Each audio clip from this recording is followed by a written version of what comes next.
All right, and perhaps our biggest announcement ever. God damn it. Oh yeah. Do you not Yeah, think this is definitely. our biggest announcement ever? No, No, definitely no, not even close. Like the announcement that Todd and I had last week that you were not on the show is bigger than this. Yeah, Yeah, it was definitely a better devastating. definitely a better announcement. All right, so here's the announcement. We're going to talk about it. Todd, you had COVID-19. That is correct, sir. So, we wanted to have, postpone talking about it. A, we wanted you to get healthy. B, we didn't want anyone to freak out. But you've had it. You're over it officially now, right? Correct. Yep. Have you? So let's walk through it. And you are the example I use. Like a lot of people, Fern being one of them, is like no big deal. Like I'll lick a toilet Not true. seat. That's not fucking true. That's not. That is Why are you so? in no. That's no way. That's in no way, shape, or form accurate. Why are you so ornery today, Fern? What's up? You all right? You get a good I'm night's not. sleep? I did actually get a good night's sleep. I used the bed jet last night and kept the bed cold. So, and my 2-year-old didn't keep me, or my 1.5-year-old didn't keep me up all night like he did the night before. What is this bed jet? It keep half the bed one temperature, half another? Basically, a portable like air conditioner that runs. It basically runs a hose and blows cold air into the bed. Because I'm a hot sleeper, like super hot, and if I get even remotely warm, I can't sleep. So I have to be like when I say cold, it needs to be like 66 or cooler in the house. And does that impact Oof. Jessa's sleep? Or does she like it cold too? So I would love to talk to somebody. We probably need to bring on a sleep expert about this, but like you can dress to be warmer, which I Right. think is different than being hot. Yeah, I agree with you. The I don't argument know is if that always, makes sense, but I think yeah. Like if it's more cold in there clothes. and if I'm cold and I put on more clothes to be warm, that's different than I'm hot. Right. Right. So I sleep significantly better when it's cold. Like, I think most people, especially men, do. I gotta but I check mean, that out though. I'm a real hot sleeper though. Like, and my kids are too, just like sweaters. So, How many nights a week do you wake up and both kids are in the bed with you? almost never. That used to be Oh, the that's case. So, good. I mean, That's good. Logan slept in our room for probably 5 years. That's good to know. I have friends whose like kids are like 9, and I'm like, what are you doing? That's crazy. No. I mean, that's a whole nother story about like co-sleeping, and I do think there's a lot of benefit to it, but I don't think can be detrimental to as far as like relationship with your spouse. Oh, of course. I'm Of not course. against it. I just think there's like everybody needs to figure it out. I don't think there's like one way. Like you need to figure out what works for you. I have a hard enough time having sex with Roz I have no without doubt. anyone in bed. Is that why she Yeah. keeps texting me? She's like, "Hey, you should fly out to Boulder." Yeah. So anyway, Todd, you did officially have COVID. You are the Yep. example I use with what I was joking about is that, someone who's pretty healthy. I mean, I'm not going to say fit. I'll say healthy. And it's still Perfect. If that's So we're not if that's using. what I So we're am, not. if So we're that's not what I using am, the Jay, actual definition of health anymore. Then, or just like. I feel bad for you, Jay, but that's all right. But point was, you got pretty messed up over it. So when people are like, "Oh, it's no big deal," I'm like, "Dude, my buddy Todd was pretty fucked up for a while." So let's talk about it. Let's go through it. I think, look, this is about COVID. It's not about coaching or anything today, but I think it's an interesting topic because a lot of people don't know someone that's actually gotten it and what it's like. So for those that don't know, Todd's birthday is what, June 13th? Yeah. And this past June 13th, a Saturday, was it a Saturday? Yep. Yeah, you go out to dinner with your companion, your female friend, and close friends. And close friends, and Yep. they didn't know at the time that they were exposed to it. One of them had been exposed. Yep. My buddy's my buddy's wife had been exposed. One of their close friends that they'd gone and seen had gotten exposed and didn't know any of that. So anyways, we go out to dinner on a Saturday night. Everything's fine, no big deal, just a small group. We of course do all the things necessary outside of dinner, right? Masks and distance and all that kind of stuff. But you go to dinner, And then I think it was Monday, I got a call from that friend that was like, hey, just found out the friend that I was with tested positive for COVID. I'm feeling something that I thought was just normal allergies that I normally have, but I'm going to go get tested because of that. And so she went and got tested, and I went and got tested the same day. She ended up being positive. I ended up being negative on that initial test, which was, I think, Tuesday after exposure on Saturday. But with that, I was like, all right, I need 14 days of quarantine, because I talked to Department of Health and talked to different doctors and stuff that I've got in town. And although I had the negative test, which I was hoping to clear me to make things good to go, they all recommended the 14 days of quarantine. And obviously owning the gym and all the rest of that stuff, I couldn't risk potentially passing it on to anybody else. So stayed home, was pretty much fine for the 14 like for the most of those 14 days. And on the 13th day, which was the Friday, 2 weeks later after being stuck in my house, wake up with the plans of working out early before like going to the beach or something like that, or like going for a bike ride. Wake up and I'm like, I don't feel very good. I'm not going to work out. And then slowly but surely from that day on, it got worse and worse. So ended up showing symptoms 13 days after the fact. Yeah, I mean, for reference, I mean, you were on the show regularly leading up to it. I was on a Zoom call with you for my house closing. You were sweaty. You had worked out. Because I worked out, yeah. You know, like, so you were training regularly. You were fine. Your Yeah. girlfriend only lost her sense of smell and taste, right? Yeah. This whole time. Yeah, the whole time. So she's much stronger, fitter than you are. are. For sure, than everybody that I've that's had it. Yeah, for sure. But, you know, I remember the day you were like, all right, it was a Friday, and all of a sudden you were fucked up, right? And it was yes and no. Yes, in the fact that I went from being perfectly fine working out every day to being like, oh crap, now I'm sick. Now that being said, it was never the point to where I was like scared for my health of, man, I might end up at the hospital, or man, this might be an issue. It was more so just like, I don't feel good. It's a, bad cold, being sick. And with that, the weird part about it was that every day, it seemed like things changed and symptoms changed. So it went from being like achy and tired one day to having the fever the next day. The fever broke and went away. Then it was an extreme sore throat. And then it went from that to like really bad congestion and sinus stuff. Now throughout, Still was tired the whole time. A tiny bit, you still sound like hoarse. Yeah, potentially, but probably a lot because I've been stuck in my house for 2 weeks. I finally left on Saturday, or been stuck in my house for over a month. And so that was, talking, which I hadn't been talking very much outside of that. I mean, you were literally quarantined for a month. Yeah. No leaving your house for quarantine for a month. Yep. What do you think, Vern? I think it's terrible. I don't want anybody to get sick.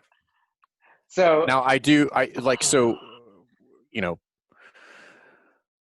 got sick. So have you ever had the flu? So I'm genuinely curious. Have you ever had the flu or pneumonia or anything like that? Not pneumonia. I've had the flu before, though. What was the comparison and how you felt between the two? Like equally shitty but different? Yeah, equally shitty but different in the sense that it lasted a lot longer and it changed a lot more. Yeah. Like the flu, it's like the flu, from my experience with it, it's like the flu hits me and I get these symptoms and they're pretty much the symptoms that go until it's gone. And even when I've had the flu really bad, at like worst case, it's like 2-3 days and then I'm finally on the mend and moving in the right direction. How long were you, because I mean, we did, I don't know, you did at least 2 or 3 podcasts when you were sick, right? So you did some when we were leading up to it. So how long did you feel like shit? It was like about 10 days? 10 days before I was back to being pretty normal. Okay. Yeah, I remember you kind of hit a wall on like a Friday, and I remember kind of talking to you sporadically over the next few days. I was like, he's going to be better tomorrow. He's going to be better tomorrow. And it was literally like 10 days when you were finally like, I feel a little more human. Yeah. Yeah. You got through 7 Harry Potter books. I did 30. read the entire series of Harry Potter during this quarantine, so that was a lot of fun. That made How us many? really? How many are there? 7 books. I couldn't read that entire series in 10 years. Dude, it's I can't- fantastic. That's It my was really reading. good. That's my reading level is what I'm saying. Like I Yeah. physically can't read that fast. Yeah. I've never gotten into the. I tried one time. I was on a plane with my sister, and she was a teenager at the time, and I had finished whatever book I was reading. It was before like a Kindle, and I was like, "Man, I'm bored. I want to read something." And she hands me the first one, and I read like Yeah. a page. I was like, "I'd rather sit here doing nothing than read this book." I just It can't get took into me- it took me, like- fiction books. Like I can get Dude, into they're fiction so good. movies, but like I just can't get into Nah. reading fiction. For No, I whatever can The read book like was so good. thrillers. I read a lot of like. I read like The Big Little Lies or those types of books. I'm constantly reading fiction books. Actually, you know what I just started? Hamilton. Okay. Nice. Nice. Did you guys watch that on Disney? No. I've seen about half of it so far. It's very good, and the music you would love it, Todd, because you like rap music. But Yeah. but I was like, okay, I wanna read this book. It's and learn a little more about history. So let's talk a little more about it. You for the first 10 days you were fine. You were training like normal. Yeah, up until I got the symptoms showed up on Friday. On Thursday night at like 7:30 p.m. I did a workout that was like a longer workout that I did and felt fine. Everything was good to go. Like I said, literally I woke up on Friday and was like, all right, did my normal morning stuff. And, we talked about going out and doing the workout earlier in the day. And I was like, you know what? I don't think so. I just don't feel good. And then it just slowly but surely got worse from there. And you also, aside from not going to the box, you had to give up quite a few weekends of seminar work. Yeah, as soon as I got the exposure and the initial test, I wanted to notify just to notify HQ because I want to be as responsible as possible, and so gave them the heads up. Hey, I had exposure. I've got a negative test. What do you guys think? During that time, originally I got the antibodies test too, just to see if I had any antibodies, and they thought it was best if I stayed out from it and through the quarantine. And then had to notify them that I got symptoms. And then once I got symptoms, went back for another test. So notified them that as well. So yeah, missed 3 weekends of seminars that were disappointing just because we've gone so long without them. But obviously thankful and happy that the way it turned out, because obviously I shouldn't have been there. So I was glad I wasn't. In retrospect now, other than obviously, hey, I shouldn't have gone out to dinner, but you didn't know. And like I said, you probably did all the right things. It's this weird scenario where it's like, it's my best friend, it's my buddy, I trust them, but you just never know, right? Yeah, I think that's one of the biggest things from it is like from our experience, it's like you got 2 options. You stay home, you don't go anywhere, you don't do anything, and maybe you don't get it. There's a better chance. But as soon as you leave your house and you're exposed to anybody, you're rolling the dice. You're flipping a coin, man. Because it's like I said, you know me well enough to know how how crazy I am about washing hands and cleanliness and all of that stuff on a normal day. So guess what I've been like since all of this stuff has happened? Going out everywhere, wearing masks and doing all the things that I need to do. So to be in an environment where it's like, I'm going to go out and, see 2 people and go to dinner for a special occasion. Like wasn't like we were being reckless of throwing a party or doing something crazy. It was a small group. So I don't know how you avoid it going forward. You just do the best you can and hope that luck shines on you. But if you really need to stay away from it, I don't know how you can have exposure to anybody. I don't even think that's a thing. I don't think avoiding it is a thing. I haven't left my house in like 4 months. Yeah, I know you guys are in a certain circumstance, but if I was a high risk person or I lived with somebody that was high risk, then it's like you got to change your approach if you're that concerned with it, right? Even then, like we have one of our members who's been locked up in her house with her mom for months and like literally hasn't left, has done every single thing, and they both got it. It's just like one of those things where it's just like, yeah, it's. I just don't know that. So we have a company here that works. They do sanitation, and so they do. I don't know if I talked about this before. They do like, so if you wanted to test for drug use in a certain city, you would take water samples, and they can tell you with pretty high accuracy like how many people are using opioids in a city if they do water sampling through sewage. It's how they test like if they like from their waste from Yeah. going to the bathroom. Yep. So Oh, they can wow. test it for like parts per million in sewage. So the same company has been testing because they were requested to, and this is not new, right? This is people like companies been doing this forever. Like it's a pretty common practice when trying to figure that out. They've been testing water samples locally and like in all their plants and different stuff, and they're basically like everybody's got it. Like the numbers that we see on here is just like the numbers that like CDC, they're like it's under by 90%. They're like based on what we're seeing in our testing, they're like it's everywhere. If that's the case, then that brings hope in the sense that like to get out of this thing, we got to figure out the herd mentality, right? We got to have enough people have it and have antibodies that it kind of goes away. Which I just don't. Based on CDC numbers, we're at like 3% of the population, and we need to get to 60% to get that. I just don't know how it's realistic, practically, to do that. Like I just don't like. There's no answer to that that doesn't involve catastrophic failure of the infrastructure of the world. Yeah, man. So, but going back to you, Todd, it's been a month now. It's been literally over a month. Would you say you're 100% over it? Yeah, I mean, I've obviously been cleared by the Department of Health and stuff like that, but I'll tell you, I'm not like going to the gym. I'm able to work out and do things, but I'm not where I was at. I mean, obviously, I just I've been home for over a full month, but took over 2 weeks off of training, and I can feel that like I'm not back to where I was there. Not that I feel sick anymore, but I'm like. Do you feel that way, like your energy level, or because I'm asking because there's some reports that say they have people experience significant lung damage from it, or do you feel like you can't breathe? No, I don't, and that's one of the things I've tried to be sensitive to. Like I did a workout this morning that had a bunch of running double unders and like mile runs, a couple rounds of it, and it was like throughout it, my lungs, I never felt like I struggled to breathe. It was just like my body's not used to doing this. Is more than anything. So it's you lay around and read books for 2 straight weeks and nap all day and don't leave your house. Like I don't think you're going to wake up feeling great after the fact. So it's more so that. Jay, how do you feel when you take copious amounts of naps? I feel great. Yeah, feels amazing, right? Yeah, I feel fitter. Yeah, I mean, I'd like to challenge you to a workout today, Todd. This is your only shot. If the open started today, I'm gonna just text. You just hope the workout doesn't have muscle ups in it, huh, Jay? Or I guess pull ups, because didn't you say you can't do pull ups anymore either? I'm gonna text Eric Rosa, see if we can bump up the open for this year to tomorrow.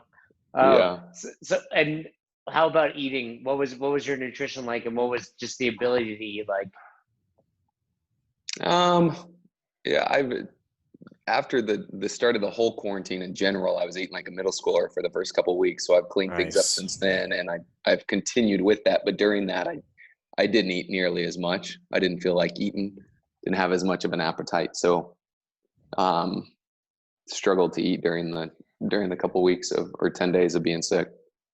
But that's all gone now. A lot of Lunchables going down. zero Lunchables. Lunchables. They need to make an adult version of Lunchables. Take it. You wouldn't be able to eat that. Your little size. You still need the kids' version of Lunchables too. Man, when you get those slices of cheese were always awesome in the Lunchables. So, I don't know how much more there is to add about this. I was just, the part that shocked me was truly how sick you got. I was expecting the first 7 to 10 days, like how you handled that, to be like, okay, I'm over it. Is there anything you would have done different? I was kind of asking you this earlier. Other than not going out, would you have? I hear people that are doing IV drips. I hear people, that are just making sure they get vitamin D. Is there anything you would have done differently? No, I mean, I don't know that there was much for me to do differently. Like I said, I listened to what everybody said that I should do, whether I agreed with it or not at the time, as far as quarantining early on after having a negative test and all of that, just because, you know, me leaving the house means that I have a lot of exposure to other people, being at my gym or any of that kind of stuff. So I was happy that I did that. And, you know, I don't know that there was anything else. There's so much misinformation on it. I don't trust the fact that I could have found some special potion that would have made things happen, recover faster.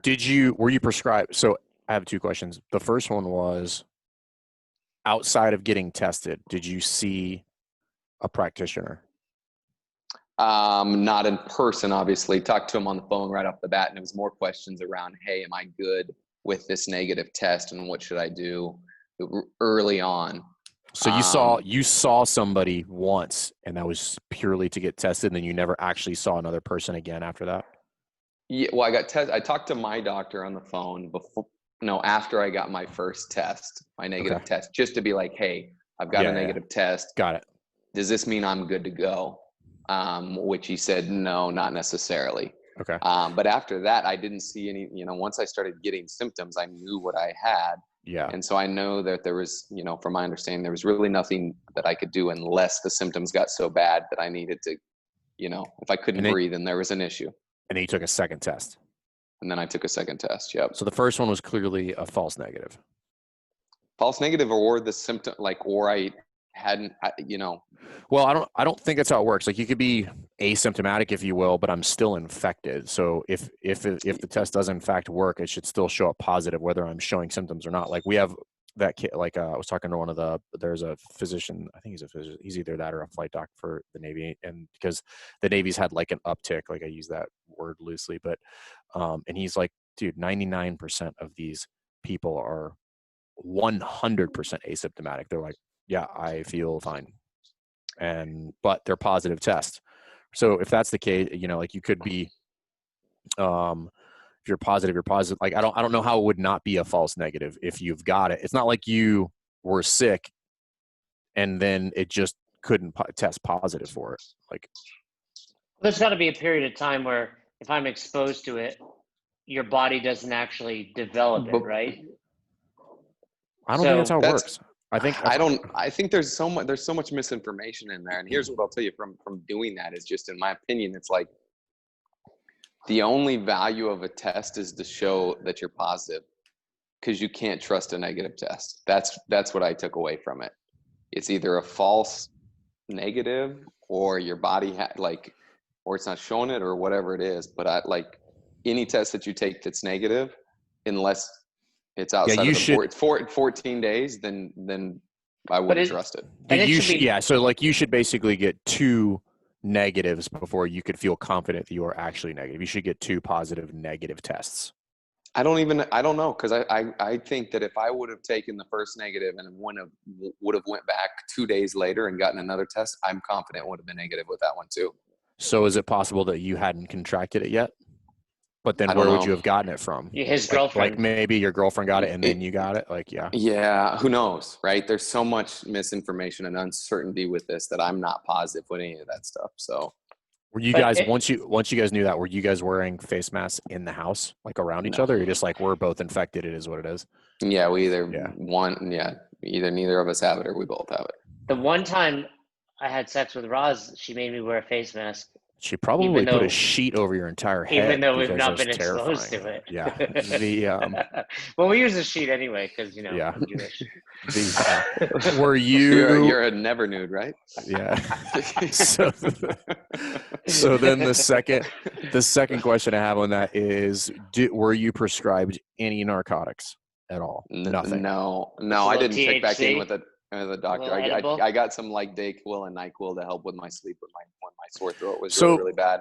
Right. So this is kind of where I just think it's, I don't know, Todd, you tell me. So Jay's just like, he was fucked up and he was dying, and I'm like, how serious is it, right? Like, I'm not saying you weren't sick, right? But at the same time, No. you never saw a doctor and you never took any medication. And I'm not saying it's not contagious. I'm not saying it's not sick. I'm not saying any of that stuff. I'm just saying, like, you got sick, never took any medication, and never actually saw a physician to get treatment. How severe could it possibly be based on that? Yeah, well, I think that the truth is there's a couple things. One, the most frustrating part of it is the quarantine and the clearance of it, because who knows how long am I stuck, and how, Exactly. when am I free, when am I not contagious? Uncertainty sucks. That's the worst part of the whole thing. And from there, I think we do what we do in training and eating well to prepare ourselves for something like this.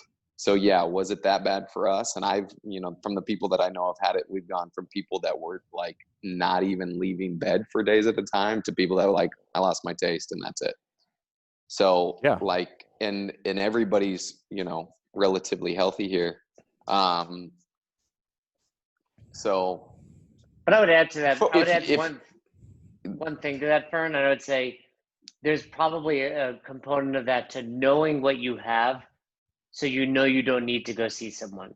And that's like I said, once I got symptoms, I knew what I had. And right, you're not like, and I knew, and being in contact with the Department of Health throughout this, and so that was, when I had symptoms, I talked to the lady there, and she's the one that recommended getting the test, and then she asked the questions and said, hey, if these symptoms come up along with this, then you need to get to the hospital or get a hold of a doctor. And so it was like I was. So what were those symptoms that somebody that was the stuff of like shortness of breath or unable to breathe were the primary ones there. So if you got to the point where it felt like you were unable to breathe, then we've got some issues. So if it was the rest of the stuff, it was like, I knew I'd get through this. Right. Point being, if we didn't know that COVID-19 was out there and you developed these symptoms all of a sudden and felt that bad, you might be like, wow, something's wrong with me. But knowing this is common and this is what you should be feeling, although you don't feel good, it was reassuring to know that, like, okay, I've got this thing, I've got to just battle through it.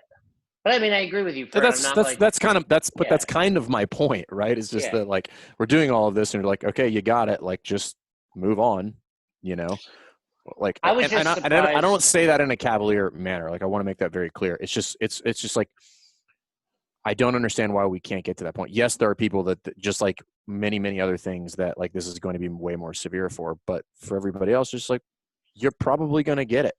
Just like you're probably going to get the flu, right? Or like, at some point, you just can't outrun a virus. Like, it's not possible. Like, in no point in human history have we ever done that. Yeah, I mean, hopefully a vaccine will be made, they're saying potentially by the end of the year now. I'm not taking that shit. Yeah, I mean, fingers crossed, but I'm not holding my breath, right? So let's say this about Todd. For one, there's probably like a stigma about having it, which is stupid because, you never know.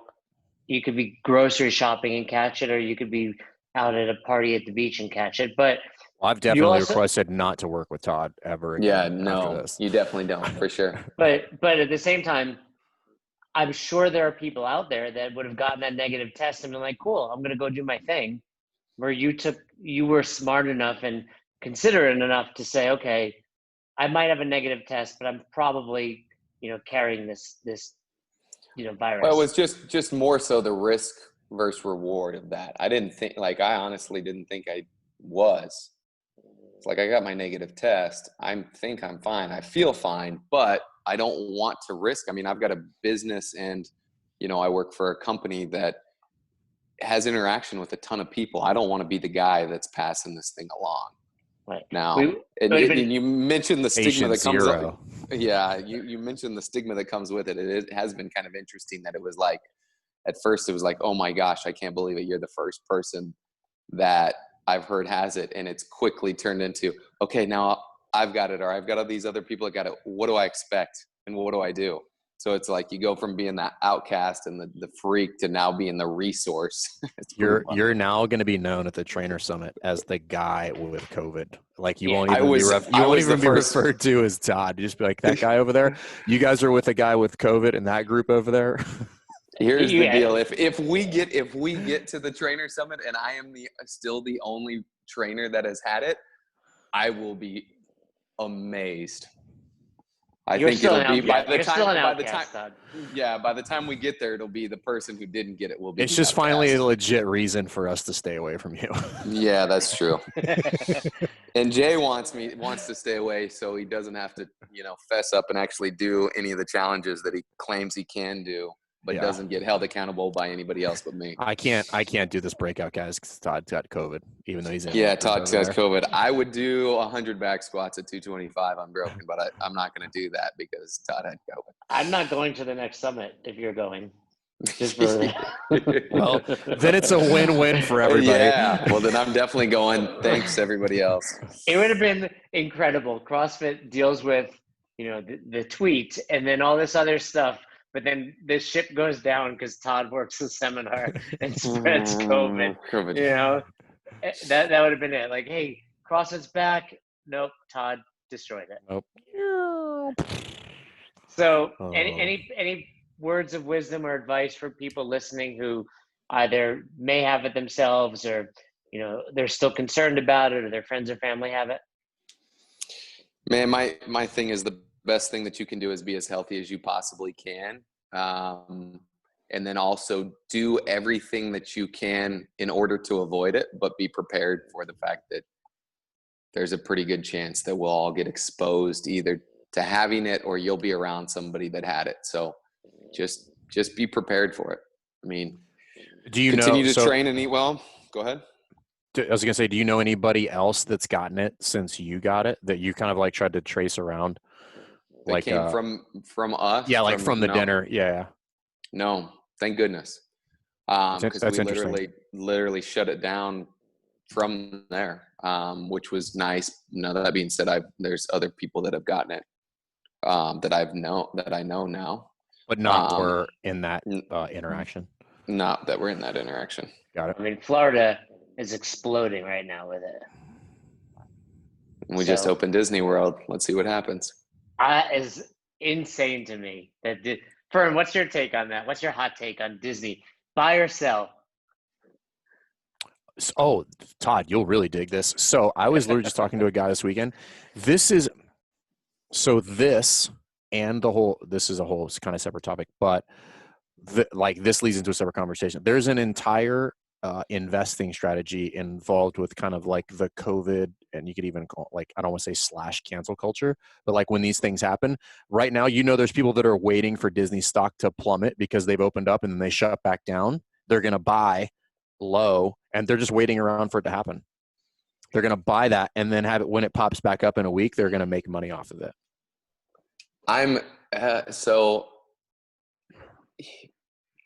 Here's what I'll tell you with that is like the theories and the thoughts, nobody can predict what's going to happen because my opinion on this thing is the opposite, is that if they didn't open back up, the amount of money that they are like hemorrhaging on a daily basis by not being open would cause their stock to plummet. So it's not going to them being open at least gives them a chance to survive. Right. So now take that same idea and just spread it across every household in the United States. It's the same premise. You just cannot stay inside. Like at some point you just have to open back up. So I saw that California just went back into lockdown. Yeah. And I know people are like calling for Texas, but I think Texas is like, no, we're not doing that. Sorry. So my theory is this. I think a lot of this is like Todd has already mentioned many, many times, like the amount of misinformation, the amount of stuff that's been put out that has been inaccurate has basically been all of it to this point. Like there's been very little that has come out that has been accurate. That's not me suggesting that this is not real or anything like that. This is just me saying that like nobody knows, which makes it really, really weird. Right. So nobody knows. And at this point, along with, I think many, many people think that this is largely like a health scare that is now being used as a political lever in every direction you want to use it. Right. Like right, left, center, whatever, like everybody's using it for their own personal gain politically, which is supremely annoying. That's what I think. I could agree with that. I think there's, like you're suggesting, there's definitely something real out there. But at this point, it's being used for the wrong reasons.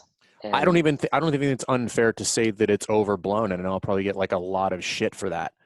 But I don't think it's unfair to make that statement. Yeah, I don't think it's unfair. Unreasonable to make that statement. I don't think that's an unreasonable statement. I think, people can hate on that statement if they want, but I don't think it's completely unreasonable. I think it's not like the moon is made of cheese. That's a ridiculous statement. I remember you and I, Fern, maybe Todd, I don't remember, but it's like early March, when we were having these conversations about this, and I was very adamant about 2-week shutdown, blah, blah, blah.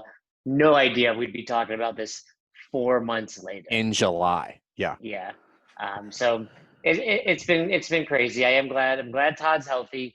Back to, the only reason I really got concerned is because Todd and I had a conversation and he didn't make any fun of me. And I was like, man, Todd's fucked up. He's definitely that's a bad day. Go to the hospital right now, Todd. I threw him some softballs even about fitness, and he just let him go. I was like, he's messed up. He must not be doing good if he doesn't have that kind of energy. Yeah, exactly. But you did head back to a seminar this past weekend? I did, yep. You were cleared to go? Yeah, I waited an extra. I'd been cleared last Tuesday by the Department of Health and stayed quarantined an additional 4 days. And I know you worked with Katie. I spoke to Katie, and we're recording this on a Tuesday, so she's been home for 3 days, and as far as she knows, she doesn't have COVID. So well, were you at all nervous though interacting with people? No, I mean, like I said, I played it as close to the vest as you could. I tried to be as safe as I could before going back. Kept my distance, wore my mask, did all that kind of stuff. So and I'm pretty confident my ability to spread it is not there. And now do you feel like a superhero that you can do anything? Now I'm Iron Man. Yeah, that's my understanding is now I'm Iron Man for at least 30, but hopefully like 90 to 120 days. I can go anywhere and do anything. I'll have no issues. Just licking toilets and doing all sorts of crazy. Yeah, just get at it. Yeah, that's the only. I mean, of course, like you said, the uncertainty is: do you have antibodies forever or for a certain period of time? And until we hear forever, I don't want to be around you. And does it matter is the other thing. Doesn't matter if I have them. So who knows? I hope so. I hope I don't get it again. I hope nobody gets it at all, but we'll see. Just keep doing everything that you can to avoid it and make your best decisions and live your life. Do what you need to do. All right. Anything else to add on there, Fern? No. Well, what are you smirking at, Fern? No, I got nothing. I'm practicing restraint right now. If not for CrossFit, the three of us would never be friends. No chance. Because when I first met you, that's actually very accurate. Never thought that I would be your friend in general, much less. Even with CrossFit, I was pretty convinced that I'd never be your friend. I think so. This is an interesting conversation just to have in general, based on the complete temper of society at this point, which is we probably would not be, with the exception of our love for CrossFit and training people. And I say that not because I don't like you guys, but like we're very different. Like neither one of you would be the first person I would gravitate to in like a social setting. Yeah, I can see Todd and I linking up because we do have some other common interests. Yeah. But like Todd and I have we have like the common like sports background, and after that, and then like Todd is like, and then Todd is like super dry. But I'm like when I first met Todd, I was like, how much is he being fucking serious, or like is he just an asshole? Like what's? I did not like Todd at all. And then Jay, I'm still not even sure why we're friends at this point. The first time it's a business relationship. Yeah, that I get nothing from except work. Tell it, Todd. What's the story? We were in DC? No, it was like Connecticut or something. Oh yeah, that's right, Connecticut. We worked this. Yeah, we work a gig and there's like 6 trainers there. So there's a lot of people or whatever. And I think most of them I hadn't really worked with or known before. But there's this little guy with long hair. He's super short. Somehow he still has high water sweatpants on that he's wearing that are like only make it down to his shins. And he's running around. And he just, everything that I was doing, it was just always, hey, what are you doing? Like we go for a lunchtime workout. Well, what weight are you using? What are you going to do? And I'm like, stay away from me. It does not matter. Why do you care so much? How much are those? What are you using? We were doing, I remember it was like an assault bike dumbbell. Yeah, push we're in like press that workout little and stuff like. fenced-in area. Yeah, it was Of super Milford. weird. I was like, why is this guy so concerned with what I'm doing? Leave me alone. Like, I don't know about this guy. I was modeling myself after you. I just remember just not liking you because of your long hair, and that is me being very, very honest. And now And you now have long look, hair. the And now tables have I turned. have long hair. Yeah. I got my hair's yeah, got to go. You're in no man's land right now. Yeah, you I'm are. where sort you that out. were during the dropping in Yeah. tour. Yeah. Oh, And man. no, but where I was going with that is like, it's I think it's worth trying to find common ground with people instead of just immediately drawing lines and saying you're over there and I'm over here, because that's where everybody's at this point. It's just like, so. Well, Yeah. I forget who I was talking to recently about it, and it's like that's the beauty of CrossFit. Like you could walk down the street and see somebody else that clearly works out, bodybuilding style, like back in the day, like we used to do, and you would never say a word to them. But yeah, I if you wouldn't be got like, hey, you do bicep curls too. Yeah, exactly. But if you got the inclination that wait, they actually use CrossFit for fitness, you're like, hey, what's up? It's very it's that's what's awesome. Like, I think we were talking about it in relation to everything that went down, and it's like that's CrossFit. That's the community. That's what makes it so special. One person can't destroy that, right? It's like that's It's a inherently what's universal amazing. language. Yeah. Yeah, it's a universal language. If it can bring the 3 of us together, it could do a lot of powerful things. We can solve all Look the what world's it's problems. done for your life. Think about where you would be, Jay, without CrossFit, dude. You'd I be Still living in your somewhere mom's basement. doing yoga in a Speedo. Dude, it would be a mess. I certainly wouldn't have a wife out of my league. And No chance. I wouldn't have a house. I would be in my parents' basement. You'd probably still have 7 dogs, and you'd probably have 12 cats. You'd be like a dog and cat person, living by yourself, you'd be posting videos of your yoga moves, poses. No, you would 100% have a shitty YouTube channel, be like, abs with Jay. Like that's what it'd be selling, like That's you'd a be good selling, idea. I might do that anyway. you'd be selling DVDs out of the back of your, Geo Metro. But you would have the DVDs information now. to actually get abs. So you wouldn't have abs, but you'd be trying to sell other people on how to get abs. You don't need the information to sell information, Todd. That's how it works these days. Jay's continue to show us that. I would still be doing DVDs though in 2020. I'd be like, I meant when I said DVDs, I was referring to now. I wasn't referring to then. Yeah. I would definitely be the old weird trainer at a standard gym. Yeah, I believe that. I remember like looking at those guys when I was young. I was like, I don't want to be like that, and I would have turned into that. Like, I would have been like, I would have had like the belly, like I would have been muscular but had the belly, and tried to still wear a tank top, spandex, tuck my tank top into my spandex. You know what's funny here is you better watch out because you're not far from still turning into that guy. Instead of a tank top with spandex, you're wearing a zip up hoodie with no shirt underneath it. You're on your way. Wait till you're a dad, dude. You're gonna be an overnight transformation. The second that happens, you're gonna buy a pair of like bike shorts, and then you're gonna wear Velcro white shoes. I can see that. Your hoodie, I'm sure, is tucked into your underwear that you're sitting in right now. He already tucks his t-shirt into his shorts. I know. That's what I'm saying. I'm not wearing any shorts, so we're good. Yeah. Just a hoodie. All right. Before this gets too out of control, we can have a whole episode on what I'm going to turn into one day. But for now, we are glad Todd is healthy again. We're glad you're back to your fitness and your other hobbies and endeavors. And if anyone has questions, now they know someone who's had this. So that's it. Thanks for sharing your story, Todd. Yeah, buddy. Thanks for listening to Best Hour of Their Day If you haven't heard about Anchor, it's the easiest way to make a podcast. Let me explain. First of all, it's free. How cool is that? There's a creation tool that allows you to record and edit your podcast right from your phone or computer, so it becomes super simple. Some of these episodes with Fern or Todd or myself chatting with one another, we've done right within the app itself. Anchor will make it easy to distribute your podcast to all platforms, Spotify, Apple, and many more.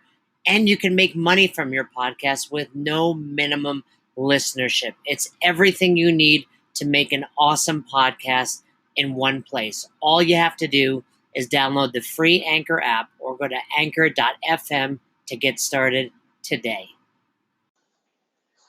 Come on, who doesn't have Spotify at this point? And if you were unaware, Spotify now is offering podcasts. That's right. On Spotify, you can listen to all your favorite artists, but also podcasts in one place for free. Spotify has a huge catalog of podcasts on every topic, including the one you're listening to right now, Best Hour of Their Day. On Spotify, you can follow your favorite podcasts so you never miss an episode. Premium users can even download episodes to listen to offline wherever you are, something I always do before I hop on a plane. And you can even easily share what you're listening to with your friends on Instagram and other social media platforms. Here's the deal. If you haven't done so already, be sure to download the Spotify app, search for Best Hour of Their Day on Spotify, or browse some other podcasts if you want. You can find them in your library tab. And also make sure to follow me so you never miss an episode of Best Hour of Their Day. Thanks again for listening to Best Hour of Their Day. If you haven't already, do us a favor, head over to the Apple Podcast app and leave us a review. We'd love to hear from you. If you have any questions, comments, concerns, feedback for either Fern or myself, hit us up, besthouroftheirday@gmail.com, or send us a DM over on Instagram at Best Hour of Their Day. Once again, we couldn't do this without the amazing community, and you are a part of it. Thanks for listening. Thanks for supporting Best Hour of Their Day.